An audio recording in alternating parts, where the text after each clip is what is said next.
Au centre des civilisations se trouvent des souvenirs oubliés, chargés en termes d'histoire, qui cependant se noient très souvent dans l'abstrait même d'une réalité choisie.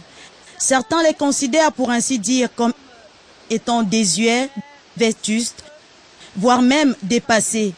Mais pour d'autres, eh bien, il faut dire qu'ils font cas de sujets anthropologiques du qui ou comment d'un passé qui se veut aujourd'hui révolution contemporaine. Qui sont-ils? Eh bien, à chaque fois, nous nous posons la même question et nous essayons d'apporter les réponses qu'il faut.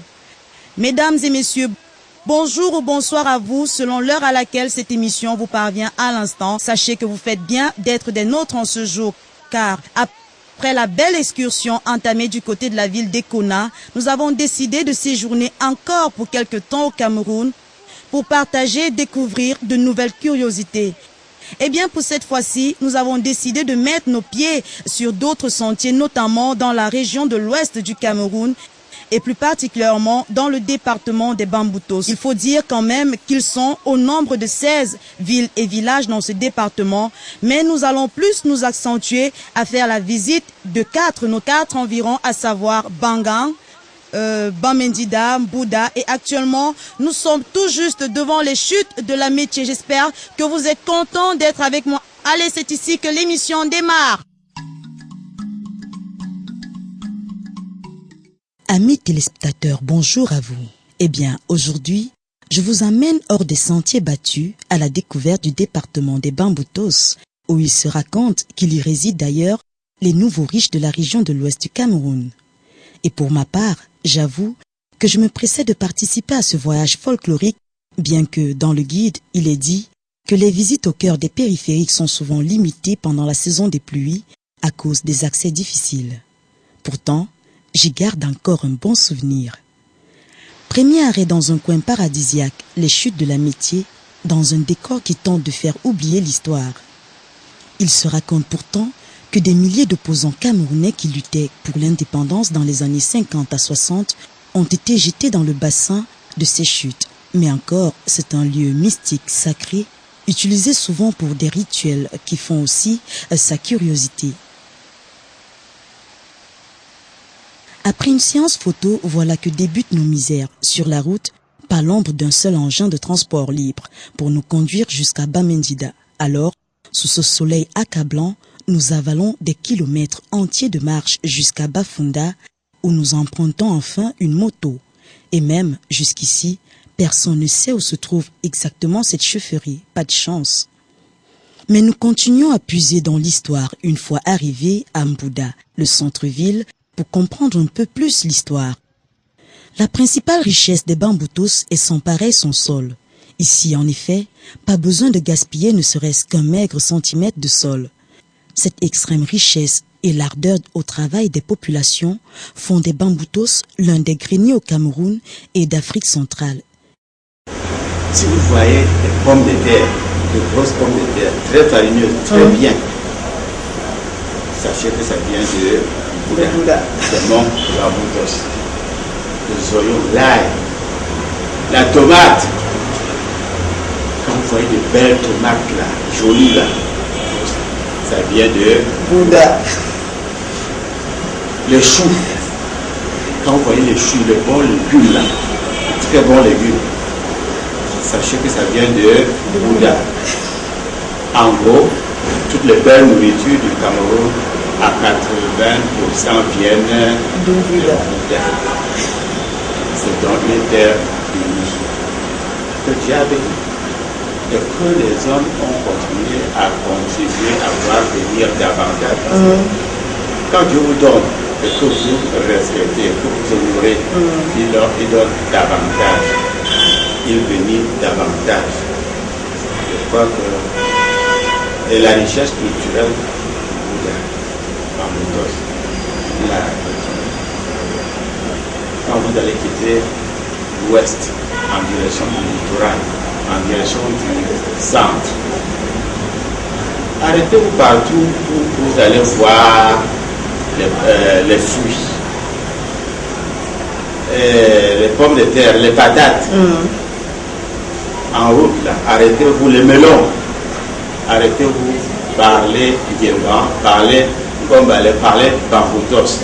On va vous répondre en patois. On va vous répondre en langue maternelle Bamboutos. Ça veut dire que c'est les gens qui savent aller vers les autres, embrasser la culture des autres, se laisser accepter par les autres.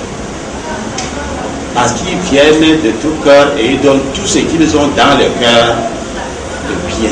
Ils sont alors acceptés. Ils sont intégrés. Ils s'intègrent aisément.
En effet, les pommes de terre, le maïs et le haricot, la tomate, le tapioca issu des plantations des Bamboutos ne garnissent pas seulement les tables des principales villes du pays, mais aussi du Gabon et de la Guinée équatoriale.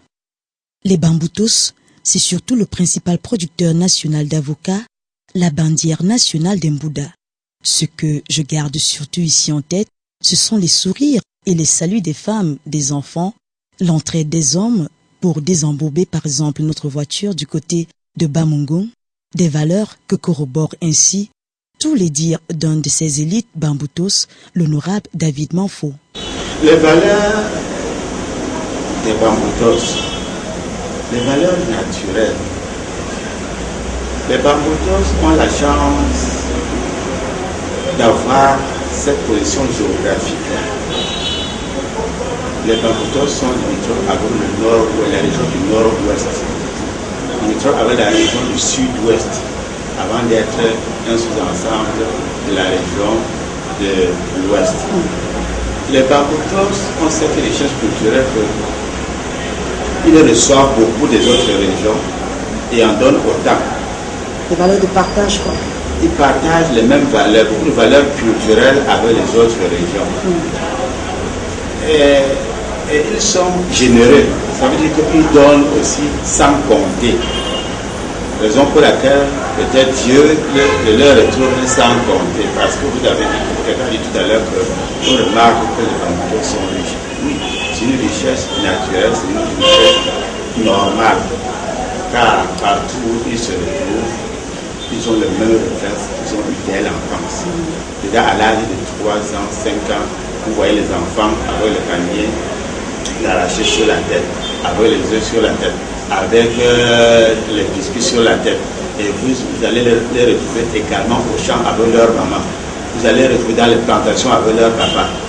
Il n'y a pas de temps pour la caresse. Dès l'enfance, on leur met ça dans le sang. On leur met le travail, l'amour du travail dans le sang, dans les réflexes. Et c'est pour cela que vous allez retrouver les Bamboutos partout, intégrés. Pourquoi? Parce qu'ils ont des valeurs morales très développées. Qui fait confiance à un Bamboutos ne regrette pas.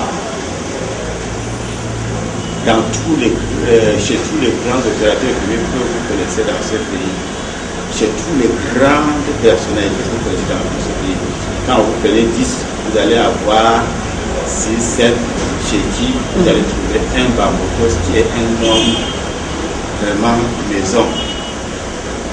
Un homme maison à qui on fait parfaitement confiance, comme s'il n'était né que dans la famille. C'est une valeur inestimable. Ils savent faire confiance, ils savent vérité, valeur morale très.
Mais nous continuons notre balade du côté du monastère de Babété, qui occupe un site de 19 hectares comprenant le couvent, des bâtiments d'accueil et d'hébergement, une salle de conférence, une chapelle, une école primaire.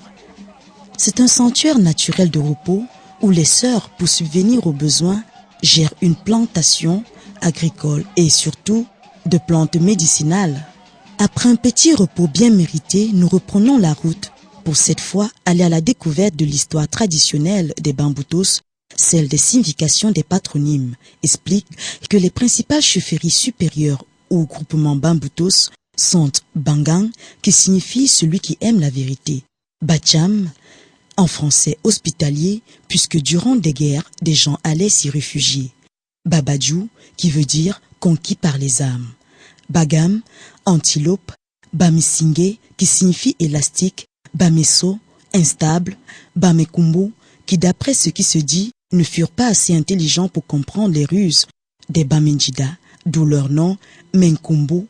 Il y a aussi les Bamete ou Pachuengo Katso, qui veut dire ceux qui soulèvent une pierre inamovible.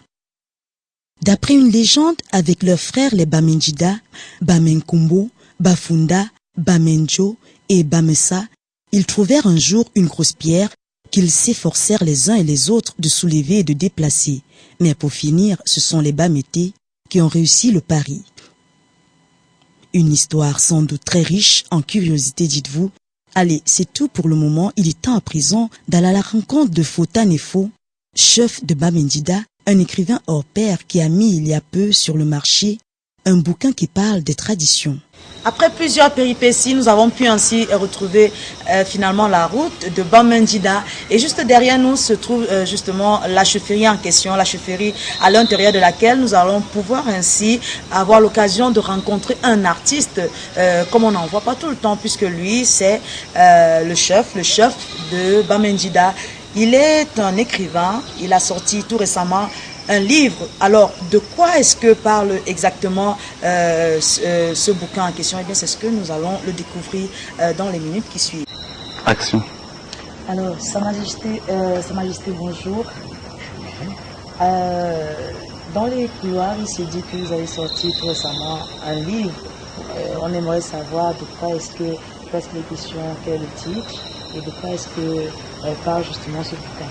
Bon, merci de me donner l'occasion de parler de ce livre et aussi merci de vous intéresser à ma modeste personne. Tenant compte du fait que la plupart de nos frères et sœurs ne maîtrisent pas les traditions, nous avons voulu bien mettre à leur portée quelque chose qui leur permette de comprendre les traditions de fond en comble, en longueur et en largeur. Donc le livre est intitulé La chefferie d'hier, d'aujourd'hui et de demain. On la voit, la chefferie d'hier dans le temps, dans la colonisation, dans l'esclavage, la traite négrière, la chefferie d'aujourd'hui avec tout ce que ça comporte comme la modernité, les gens suivent de plus en plus les radios, c'est une déchirure, de plus en plus la télévision, l'internet, dont les enfants ne se ressourcent plus auprès des vieux du village. C'est les médias qui incarnent tout cela. Donc il n'y a pas d'espace pour pouvoir initier les jeunes à la tradition. C'est pour cette raison que nous avons donc décidé de mettre sur pied un livre qui parle de tradition, comme je viens de le dire. Et le deuxième tome est déjà en train de se préparer. Ah d'accord. Oui, j'ai évité de présenter le livre parce que le stock est épuisé. Justement. Et à combien est-ce qu'il se vendait le livre en question? À 10 000 francs. À 10 000 francs. Disons que ça ne se vend pas, mais ça se demande avec 10 000 francs. Ouais. Voilà, ça se demande avec 10 000 francs. Et vous avez écoulé déjà combien dans le stock? Oui, à l'heure actuelle, on est à 10 000 de pièces de vendues. On est à 10 000 livres de vendus. Et nous sommes en train de le traduire en anglais pour le vendre à la diaspora des États-Unis et des pays anglophones. Disons, vendre la culture d'Amérique, plus particulièrement à travers tous les autres pays. Je me rappelle également que Sa Majesté, c'est un garant de la tradition, puisqu'il a mis sur pied un musée des traditions. Qui est basé sur 3 thèmes, qui est construit sur 3 thèmes, à savoir l'art, la tradition et l'esclavage. Voilà les 3 thèmes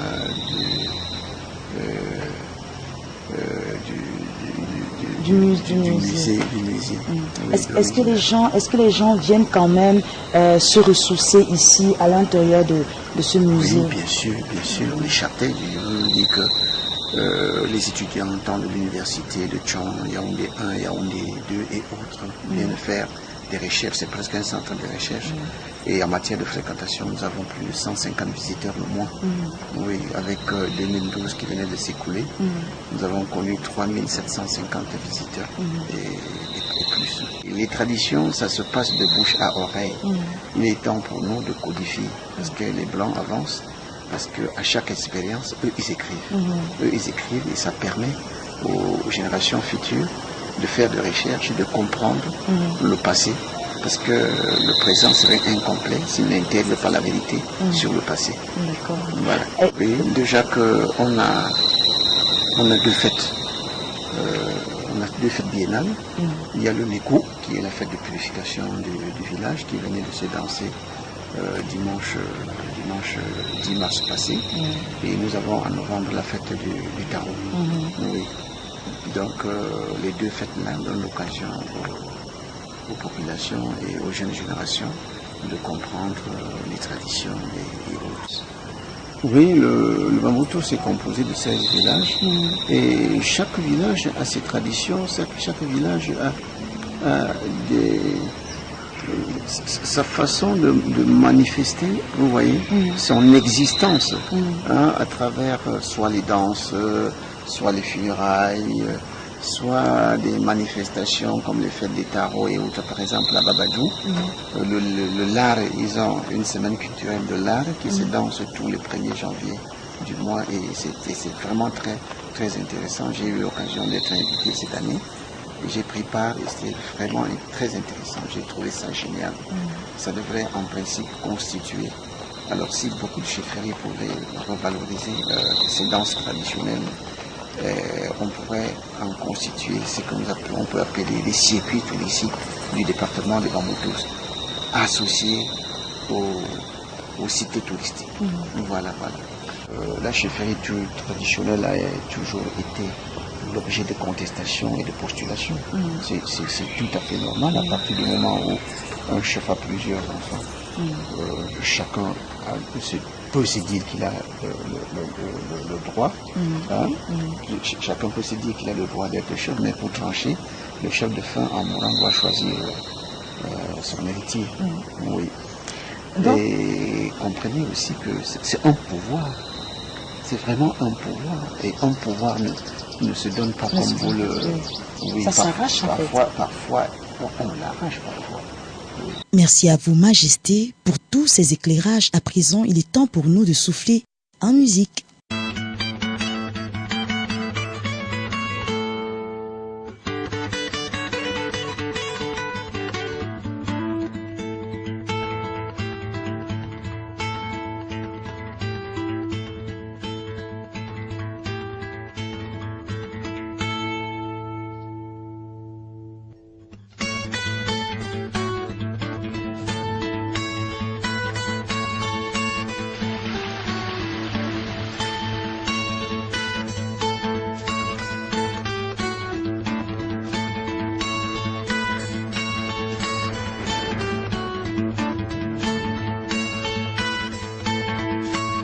I wanna know.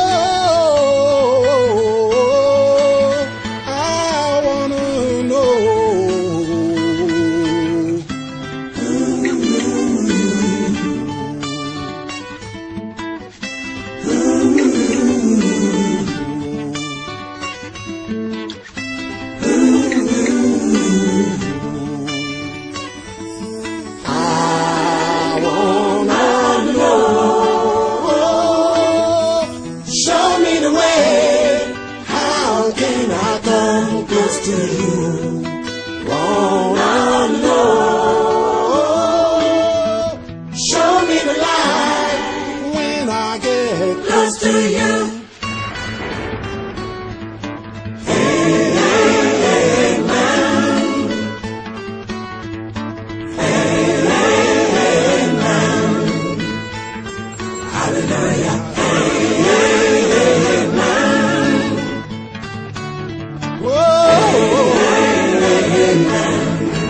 I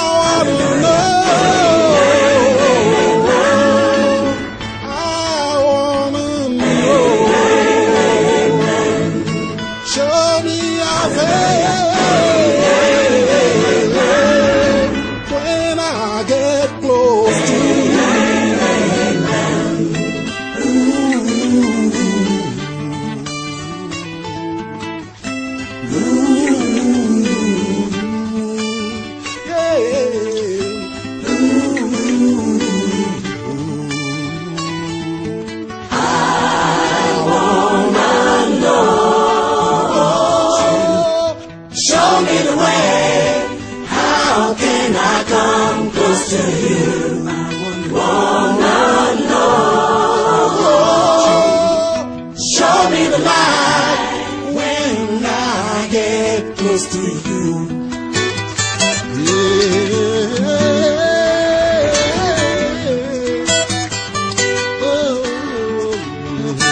Rendez-vous pour le 12 avril pour justement cette dédicace-là. Entre-temps, moi, je vous laisse en compagnie du rencard parce que malheureusement, c'est ici qu'on doit terminer notre émission d'Afrique Voyage. On se retrouve la prochaine fois avec le même plaisir. Allez, au revoir, prenez soin de vous. Bienvenue à vous si vous nous retrouvez à l'instant, aujourd'hui dans le cadre du rencard accompagnant le spécial numéro délivré au Bamboutos. Je vous invite à un concours d'idées international baptisé le pavillon de l'architecture en terre à Niamey, plus particulièrement du côté du musée national Boubou Hama au Niger. Ce pavillon d'exposition devra être le témoignage vivant de l'architecture en terre contemporaine, étalant les possibilités offertes par les techniques de construction en matériaux locaux et plus particulièrement la terre. Avis à tous ceux intéressés par ce projet, la date limite de réponse est fixée au 15 mai prochain. Et puis, si vous passez ces jours du côté du Sénégal, sachez bien que je vous ferai découvrir une histoire drôle, celle de la petite souris et le grand lama. Une très belle fable d'inspiration tibétaine où l'on invite avec sagesse et légèreté à ne pas camoufler son identité ni à se laisser piéger par ses peurs. Il s'agit d'un spectacle librement adapté du livre de Diane Barbara qui se jouera au Sénégal le 10 avril du côté de l'Arbre à Palab. Mais avant ce rendez-vous, je vous propose un voyage polisson aux rives de la sensualité, léger ou sérieux, des contes grivois du XIVe siècle feront leur grande présentation toujours sur ce site du Sénégal sous l'appellation Le mot et la chose. Dans cette mise à nu qui aura lieu du 6 au 13 avril prochain, Bernard Lefranc met en scène une comédienne avec à ses côtés un coton de clair obscur où le corps s'esquisse au lieu de se montrer et où la voix caresse. Et puisqu'on est actuellement au Cameroun, eh bien je vous invite à l'heure du compte le 6 et 20 avril à 14h du côté de l'IFC, agence de Yaoundé, où auront lieu les mésaventures de Coco, un jeune garçon qui apprend très tôt comment une bonne action est très mal récompensée, et enfin Koulou, encore Koulou, et rien que Koulou de Stéphane Alima, qui nous dit pourquoi les porcs fouillent-ils le sol avec leurs groins. Toutes les réponses seront apportées une fois lors de cette représentation. Alors, c'est tout pour le moment. J'espère que vous avez aimé cette édition. On se retrouve, je l'espère, très prochainement pour de nouvelles aventures à leur bonsaï.